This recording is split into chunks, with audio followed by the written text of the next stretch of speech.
Ahead on ABC Alaska News at 10, an attempted robbery at an Anchorage pizzeria leaves the owner in critical condition and a suspect on the loose.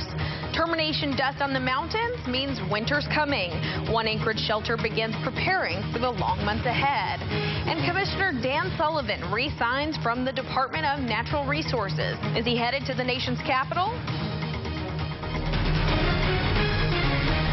You're watching ABC Alaska News at 10 with your Alaska Link News team with Stevie French, Ryan Overton with your forecast, and John Thompson with sports. ABC Alaska News at 10 starts now. Well, good evening, everyone. I'm Victoria Taylor, filling in for Stevie French tonight. Thanks for joining us. Anchorage police are seeking a male suspect in a shooting at a local pizza parlor that left one man critically injured in what officials describe as an attempted robbery. ABC Alaska's Montana Jeffers joins us now live from the pizzeria with more details on this story. Montana? Hi, Tori. Police say multiple shots were fired earlier this morning that left the blood of Capone's owners lining the entryway of the restaurant behind me here. Now, according to police, they received a report of shots fired near the intersection of 12th and Gamble Street just after 1 a.m. When police arrived, they discovered the owner, 39-year-old Eric Ambrus, shot multiple times. Ambrus was rushed to the hospital where he has been listed in critical condition after the bullet struck his leg in the main artery, requiring surgery earlier today. Detectives say the suspect in the shooting stands 5 feet 11 inches tall and has a slender build. He was reported wearing a dark hoodie and blue jeans, and police say detectives have talked to witnesses and believe the shooting was an attempted armed robbery. The owner was the only employee at the store at the time. From what we understand at this point, we had a couple other witnesses, but we're still working out their information that was supplied to us, as well as some other leads, and checking for surveillance and whatnot in the area. Now, APD says the suspect fled on foot and the investigation is still ongoing. Police are asking that if you know anything of the case, to please call 786-8900 or Crime Stoppers at 561-STOP. Tori? Well, thank you, Montana. That's ABC Alaska's Montana Jeffers reporting for us live in Midtown tonight.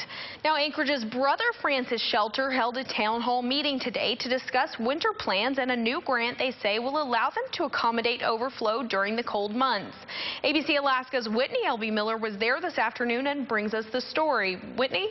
Well, Victoria, officials with Catholic Social Services says a $30,000 grant from the Fred Meyer Fund will allow them to open a temporary overflow shelter at Beans Cafe during the winter on nights when Brother Francis exceeds their 240 client capacity. However, this winter, old policies will be enforced that officials say will hopefully help individuals change their housing situation.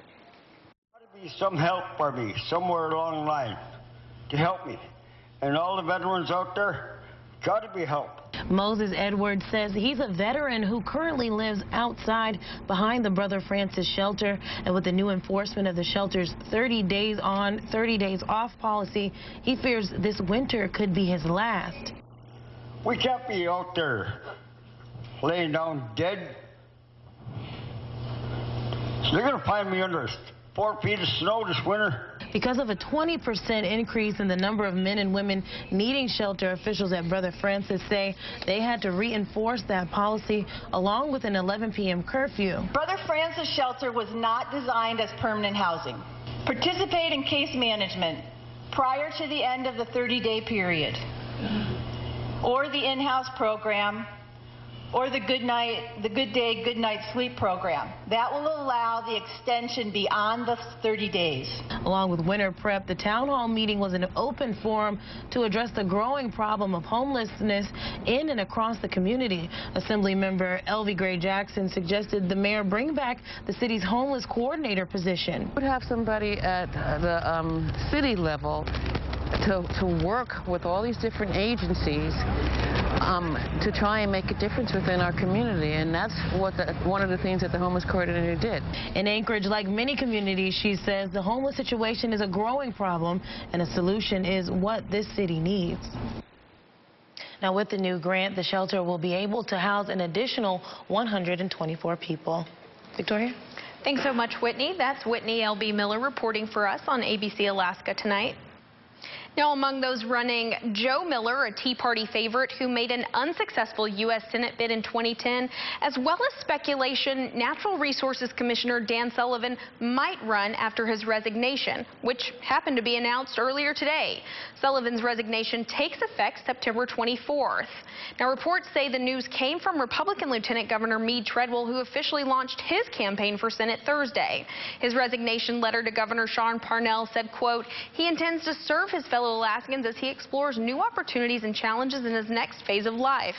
Sullivan was appointed DNR Commissioner in 2010, but before that, he served as Alaska Attorney General and in the administration for President George W. Bush.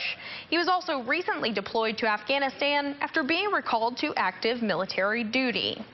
Now let's check in with Ryan. He has a quick look at your current weather conditions. Hey, Ryan. Hey, Victoria, how are you doing tonight? I'm great. Thank you for asking. Did you get outside and enjoy some of that sunshine today? Well, I would have loved to, but unfortunately, you know, I had a little work to do. Well, I did too. I'm stuck in the cave, and there's no windows around here, unfortunately. But after a little hiccup tomorrow, we're back into the sunshine. If we take a look at our Fairbanks cam right now, plenty of sunshine in the interior. The lights are starting to come on in the city. The sun has gone down over the horizon. Welcome back to ABC Alaska. The ever-controversial Pebble Mine debate is back in the courts once again. ABC Alaska's Mike Ford joins us with the latest on this heated debate. Mike? Tori, a state court judge is now being asked to overturn a 2011 initiative that developers of the proposed Pebble Mine see as an attempt to kill their project. The Save Our Salmon initiative was passed by the Lake and Peninsula Borough voters. It bans large-scale resource extraction, including mining that would destroy or degrade salmon habitat. Now, the Pebble Limited Partnership and the state of Alaska have all asked Judge John Suddick to strike down the proposal. They argue it wrongly evaluates the borough's role above the states in overseeing Alaska's natural resources. Published reports say the state has also asked Judge Suddick the proposed Pebble Mine couldn't be developed if the initiative stands. Now, a borough attorney told Suddick Wednesday the mine initiative in the borough isn't prohibiting mining, but prohibiting harm to salmon. PLP officials caution residents that initiatives like Save Our Salmon could do more than just stop the Pebble Mine, but could in effect all mining in the state, as well as infrastructure like development of airports. You know, when it comes time to voting and looking at these things, is to really become much more informed and engaged before either signing a petition or for casting your vote. Now, we reached out to the Renewable Resources Coalition for comment on this story, but they hadn't returned our call by news time, Tori.